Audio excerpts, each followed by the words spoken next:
ધોરણ 9 વિષય વિજ્ઞાન ચેપ્ટર નંબર 15 અન્ન સ્ત્રોતોમાં સુધારણા ભાગ 8 ભાગ 7 ની અંદર આપણે જે પશુપાલનમાં દૂધાળા ઢોર વિશેની આપણે વાત કરી હતી. તો પશુપાલનની અંદર દૂધ ઉત્પાદન માટેના જે પ્રાણીઓ એમાં જે માતા પ્રાણીઓ ગાય ભેંસ ઘેટા બકરા એ દૂધ માટે અને એનો આહાર કેવો હોય. દૂધાળા પ્રાણીઓમાં દૂધ આપતા પ્રાણીઓને બે પ્રકારનો આહાર, જેમ કે પોતાનું સ્વાસ્થ્ય સારું રાખવા માટે, પોતાનું જીવન ચક્ર ચલાવવા માટે અને દૂધના ઉત્પાદન માટે એમ વધારે આહારની જરૂર પડે. હવે તેવી જ રીતે અહીંયા આપણે જોઈશું મરઘા પાલન, પોલ્ટ્રી ફાર્મ. તો મરઘા પાલનની અંદર શું પરિસ્થિતિ છે એ આપણે જોઈએ તો ઈંડા તેમજ મરઘાના માંસનું ઉત્પાદન વધારવા માટે મરઘા પાલન કરવામાં આવે છે. મરઘા પાલન, પોલ્ટ્રી ફાર્મ ઘણી બધી જગ્યાઓ પર જોવા મળે છે. એટલા માટે મરઘા પાલનમાં ઉચ્ચ કક્ષાની મરઘીઓની જાતો વિકસાવવામાં આવેલી છે. ઉચ્ચ જાતિની મરઘીઓ વિકસાવવામાં આવેલી છે.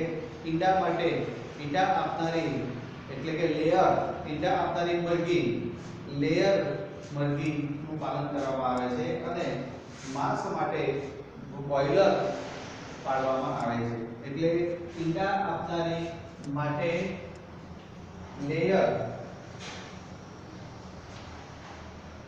લેયર જાતની મરઘી,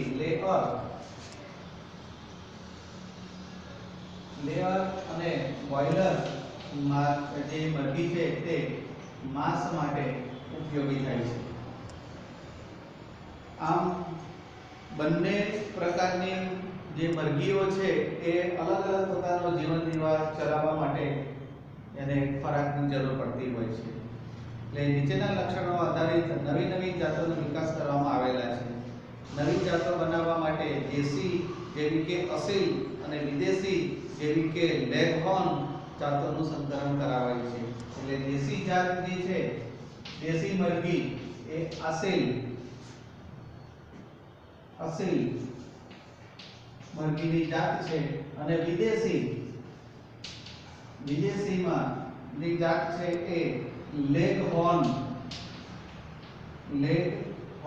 પ્રકારની જાતિમાંથી મિશ્ર જાત સંકરણ કરીને નવી જાતો પેદા કરવામાં આવેલી છે. એટલે એના કારણે શું ફાયદો થાય? સંકરણ કરીને નવી જાતો પેદા કરવામાં મરઘા અને બચ્ચાઓની ગુણવત્તા સારી જળવાય છે. નાના કદના બોઇલર માતા પિતા દ્વારા તેમના બચ્ચાઓનું વ્યવસાયિક ઉત્પાદનનો હેતુ જળવાય છે.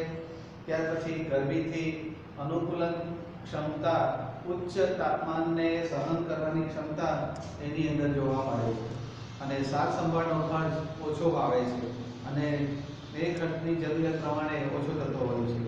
ખેતી માટે ઉપયોગી ઉત્પાદન માટે આડ પેદાશો અને સસ્તા રેસામય આહારના ઉપયોગથી ઈંડા પૂરતી મરઘીઓનું કદ ઘટે છે. એટલે રેસામય આહારને કારણે ઈંડા આપનારી મરઘી માંસ માટે કામ લાગતી નથી અને માંસ માટેની મરઘી ઈંડામાં કામ લાગતી નથી, આમ એવું કહી શકાય. એટલે આ રીતે સાર સંભાળની નવી જે સંકર જાતો જે પેદા કરવામાં આવેલી હોય છે એના ફાયદા ઘણા બધા હોય છે. હવે ઈંડા અને બોઇલરનું ઉત્પાદન. બોઇલરના બચ્ચાના સારા વૃદ્ધિ દર અને સારા આહાર દક્ષતા માટે વિટામિનની ભરપૂર જરૂરિયાત હોય છે. એટલે એની અંદર વિટામિન ભરપૂર હોવું જોઈએ. તેઓનો મૃત્યુ દર ઓછો રાખી અને તેઓની પાંખો અને માંસની ગુણવત્તા જાળવી રાખવા માટે તેની સાવચેતી રાખવામાં આવે છે. તેઓને બોઇલર સ્વરૂપમાં ઉત્પાદન કરવામાં આવે છે અને માંસના પ્રયોજન માટે ઉછેરવામાં આવે છે. એટલે બોઇલરના સ્વરૂપની અંદર માંસના ઉત્પાદન માટે એનો ઉપયોગ કરવામાં આવે છે. મરઘા પાલનમાં સારું ઉત્પાદન મેળવવા માટે સારી પ્રબંધન પ્રણાલીઓ હોવી જરૂરી છે. એટલે અંતર્ગત તેના નિવાસસ્થાન એ મરઘા પાલન માટેની જે આગળ મરઘીઓનો ઉછેર કરવામાં આવતો હોય પોલ્ટ્રી ફાર્મની અંદર કેવું વાતાવરણ હોવું જોઈએ? તો યોગ્ય તાપમાન, સ્વચ્છતાનું નિર્ધારણ, મરઘાના આહારની ગુણવત્તા જાળવી રાખવા માટે તેની સાથે રોગો અને જંતુઓની જોઈએ, નિયંત્રણ હોવું જોઈએ. એટલે કે રોગ, કેમ કે એ પક્ષીની જાત છે એને રોગ વહેલા ઝડપથી લાગુ પડતા હોય છે, એટલે વાયરસ બેક્ટેરિયાથી રોગ ફેલાય નહીં એની કાળજી ખાસ રાખવી પડે છે.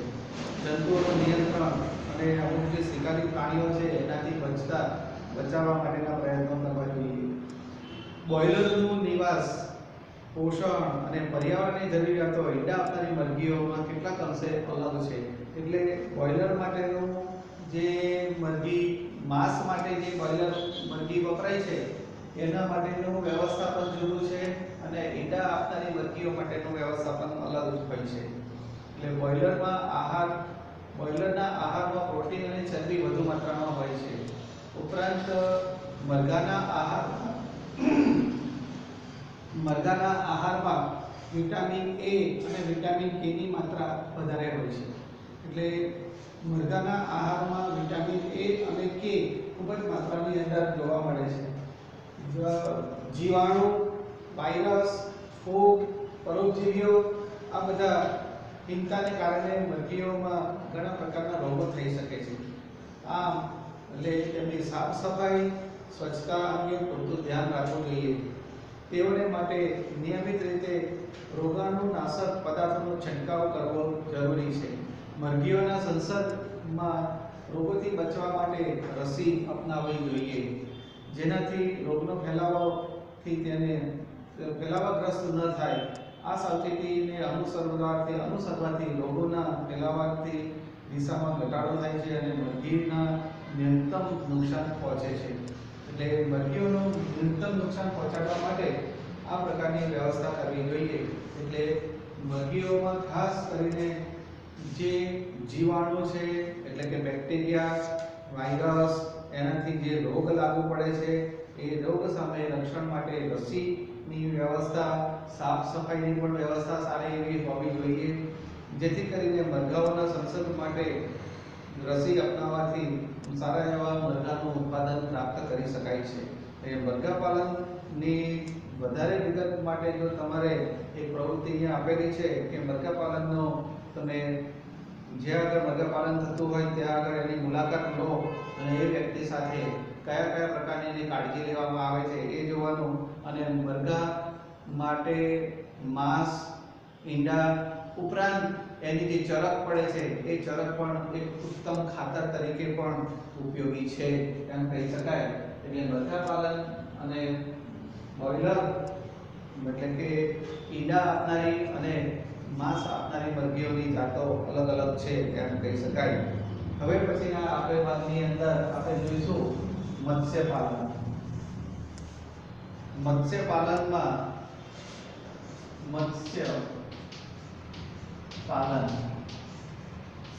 માછલીઓનું ઉત્પાદન અથવા તો મત્સ્ય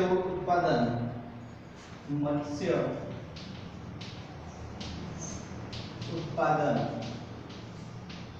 આપણે એને અપનાવવામાં આવે છે.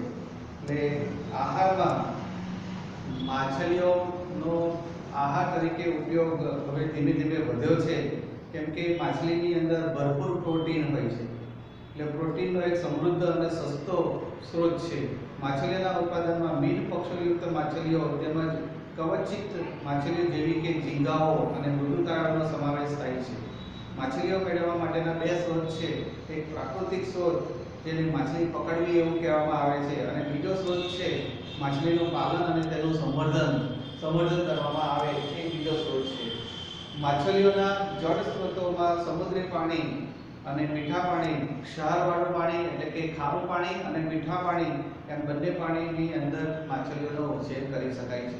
એટલે એવું કહેવાય કે ખારા પાણીની માછલી મીઠા પાણીમાં જીવી નથી શકતી અને જે મીઠા પાણીની માછલી ખારા પાણીમાં જીવી શકતી નથી. એટલે બંનેનું સંવર્ધન અલગ અલગ જગ્યાઓ પર કરવામાં આવે છે. ક્ષારવિહીન માછલીઓના નદીઓ અને તળાવોની અંદર કેટલીક માછલીઓ પકડવી અને મત્સ્ય સંવર્ધન સમુદ્ર અને મીઠા પાણીના નિવસન તંત્રોમાં કરી શકાય છે. એટલે આ મત્સ્યપાલનની અંદર એક મીઠા પાણીનું સંવર્ધન, મીઠા પાણીની અંદરની માછલીઓનું સંવર્ધન અને દરિયાની અંદર સંવર્ધન, દરિયાઈ મત્સ્ય ઉછેર, દરિયાઈ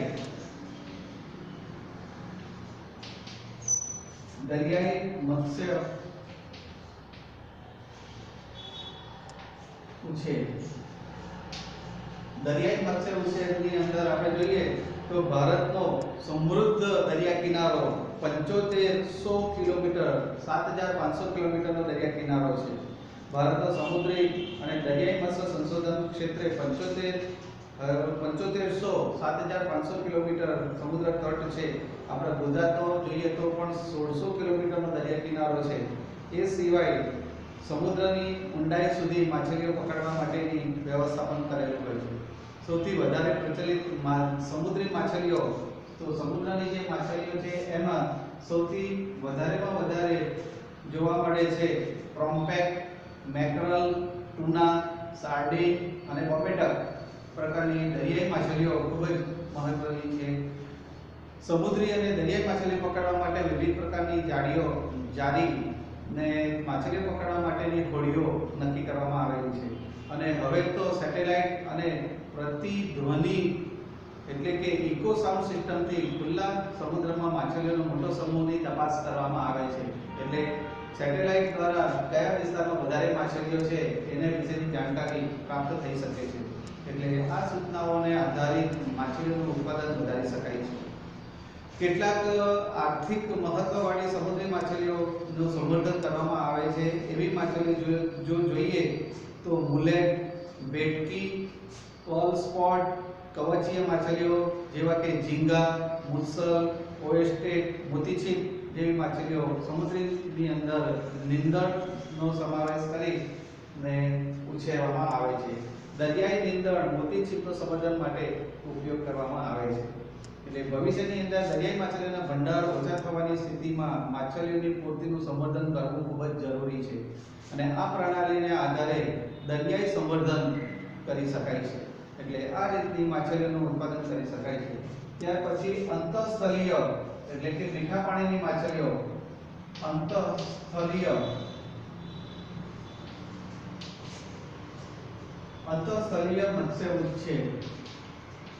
મત્સ્ય ઉછેર જમીન ઉપર મીઠા પાણીના સ્ત્રોતમાં નહેરોનું પાણી કે પાણીના સંગ્રહાલયોની અંદર તેનો ઉછેર કરવામાં આવે છે. ખારા જળના સંશોધન માટે દરિયાઈ પાણી અને મીઠા પાણીથી મિશ્રિત હોય છે. નદીનો મુખ, સરોવરોમાં પણ અગત્યના મત્સ્ય પાલન કરવામાં આવે છે. માછલીઓનું પ્રગ્રહણ અને અંતઃસ્થલીય સ્ત્રોતોવાળામાં ઉત્પાદન વધારે થઈ શકતું નથી. એનું ઉત્પાદન વધારવા માટે જળ સંવર્ધન માટેની પદ્ધતિ વિકસાવેલી છે. એટલે મત્સ્ય સંવર્ધન માટે કેટલાક ડાંગરના પાકની અંદર પણ ડાંગરમાં જે ખેતરની અંદર પાણી ભરવામાં આવે અને એ પાણીની અંદર આ માછલીઓનું પણ સંવર્ધન કરી શકાય છે. એટલે મત્સ્ય સંવર્ધન મિશ્રિત પદ્ધતિનો ઉપયોગ કરી શકાય છે, જ્યાં દેશી અને આયાતી માછલીઓનો ઉપયોગ કરવામાં આવે છે. આવા પ્રકારના માછલીઓમાં એક જ તળાવમાં 5 થી 6 માછલીઓની જાતો ઉછેરવામાં આવે છે. આવી માછલીઓને પસંદ કરવામાં આવે છે જેના આહારમાં પ્રતિસ્પર્ધા ન થઈ શકે એ માટેની પદ્ધતિઓ વિકસાવેલી છે. અને તળાવની અંદર માછલીઓ હોય તો 3 પ્રકારની માછલીઓ જે તળાવ છે એ તળાવનું પાણીનું ઉપલું પાણી 2 ભાગ અને 3 ભાગ પાડી દેવામાં આવે. એની અંદર ત્રણેયમાં અલગ અલગ પ્રકારની માછલીઓ ઉછેરવામાં આવે છે. તળાવના પ્રત્યેક ભાગમાં આહારનો ઉપયોગ કટલા માછલી પાણીની સપાટી ઉપર ખોરાક મેળવે છે. એટલે પહેલી જે સપાટી છે એમાં કટલા માછલી પાણીનું જે ઉપલું જે સ્તર છે એ ઉપલા સ્તરની અંદર જે ખોરાક મળે છે મેળવે છે. ત્યાર પછી રોહુ માછલી તળાવના મધ્ય ભાગની અંદર જોવા મળે છે. રોહુ એ તળાવના મધ્ય ભાગની અંદર એનો ઉછેર કરે છે. અને મૃગલ અને કોમન સ્કાર્પ મૃગલ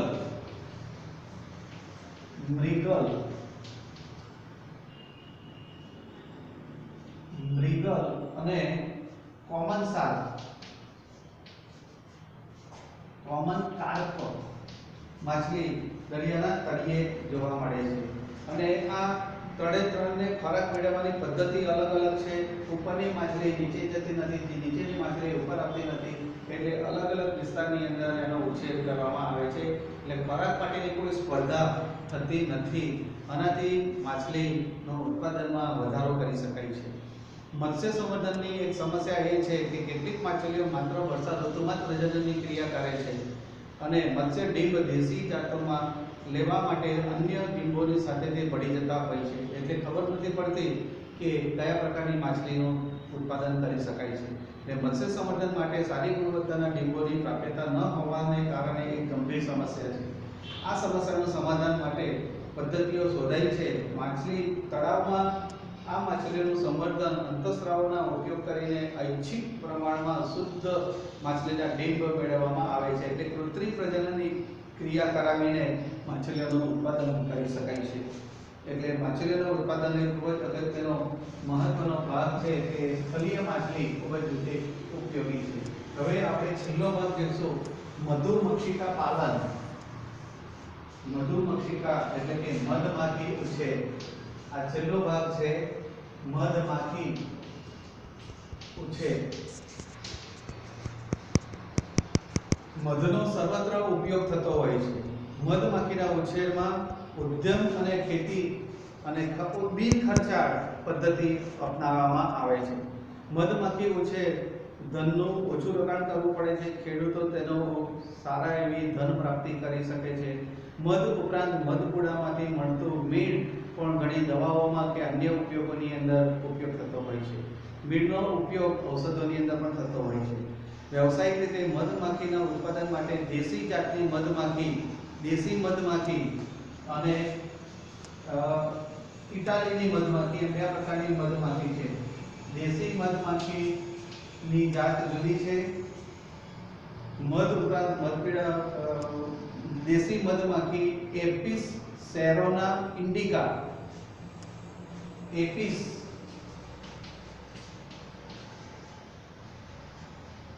સેરેના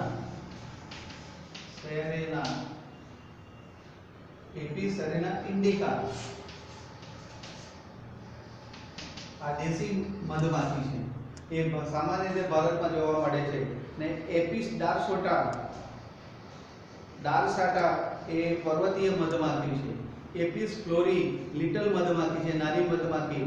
ઇટાલીની મધમાખી જે છે એપિસ મેલિફેરા એ મધના ઉત્પાદન વધારવામાં આવે છે અને ડંખ ઓછા મારે છે.